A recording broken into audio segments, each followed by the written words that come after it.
Bonjour tout le monde, j'espère que vous allez bien. Je suis ravie de vous retrouver aujourd'hui pour une nouvelle vidéo dans laquelle nous allons voir comment réaliser la maille serrée longue ou autrement appelée maille serrée allongée.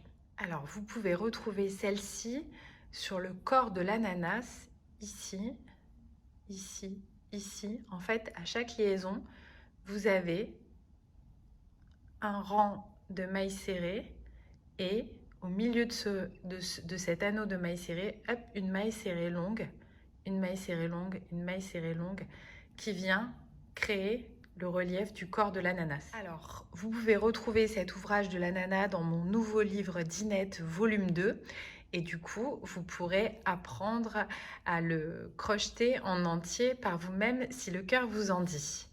Pour aujourd'hui, je vais vous montrer donc comment réaliser cette maille serrée longue sur un petit échantillon. Donc j'ai commencé à crocheter un échantillon en aller-retour de maille serrée avec ce fil blanc.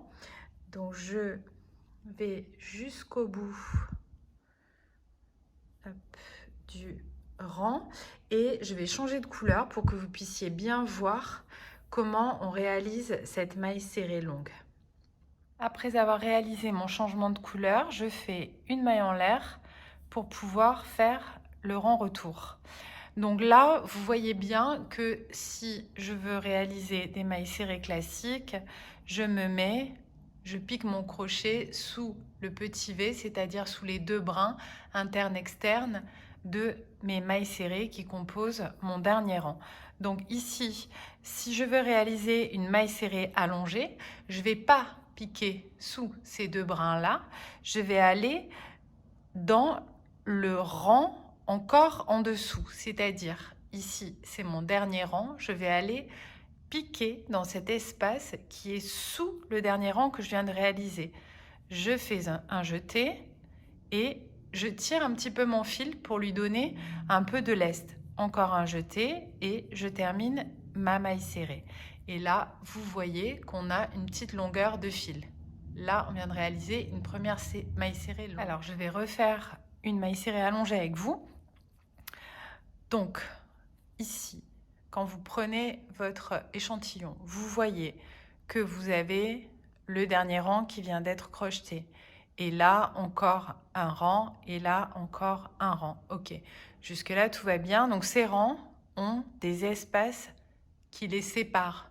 C'est dans ces espaces-là que vous piquez votre crochet pour réaliser cette maille serrée longue.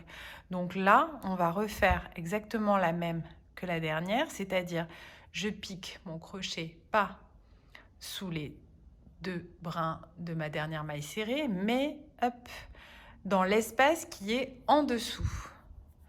Je pique, je fais un jeté, je tire un petit peu mon fil pour lui donner une petite longueur, d'où la maille serrée longue, un jeté et à nouveau, je viens de réaliser une maille serrée allongée. Alors imaginons que je veux faire une maille serrée encore plus allongée, c'est-à-dire que au lieu de piquer dans cet espace-là, je vais piquer dans l'espace encore en dessous. Donc là, je ne pique pas dans la maille serrée suivante, je ne pique pas dans l'espace d'avant, je pique dans l'espace encore en dessous. Donc là, j'ai la maille serrée, un premier espace, un deuxième espace, un jeté, je sors mon fil et là, je lui laisse encore une longueur et je finalise ma maille serrée. Là, vous voyez qu'on a une longueur supplémentaire. Je recommence, je vais piquer dans l'espace qui est à côté, le jeter, je tire une longueur de fil pour que ce soit souple et je finalise ma maille serrée. Voilà, là, j'ai donc une maille serrée classique, une première maille serrée longue et une maille serrée longue encore plus longue. Du coup, maintenant, je veux encore la rallonger. Donc, je vais piquer non pas dans l'espace qui est à côté, mais dans l'espace en dessous encore. Là, j'ai encore plus de longueur. Voilà, je vous montre. Celle-ci sera une maille serrée très allongée. Si on peut leur donner des noms plus ou moins. Je recommence encore une fois. Hop, voilà. Et à nouveau, une maille serrée très allongée.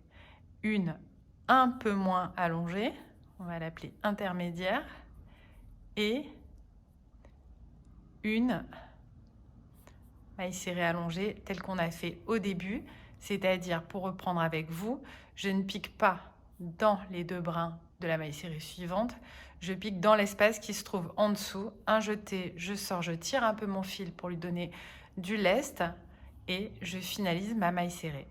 Et là, je vous montre d'un peu plus près les gradations de longueur que vous pouvez observer sur cet échantillon avec les mailles serrées longues. Voilà. J'espère que cette vidéo vous aura été utile et que vous arriverez facilement à réaliser chez vous ces mailles serrées longues ou mailles serrées allongées, et notamment ici, dans ce sens-là, pour le corps de l'ananas, qui est donc un modèle que vous pouvez retrouver dans mon livre Dinette 2. N'oubliez pas de laisser un petit pouce en l'air si la vidéo vous a plu, de la repartager évidemment, et je vous dis à très vite pour la suite. Bye bye!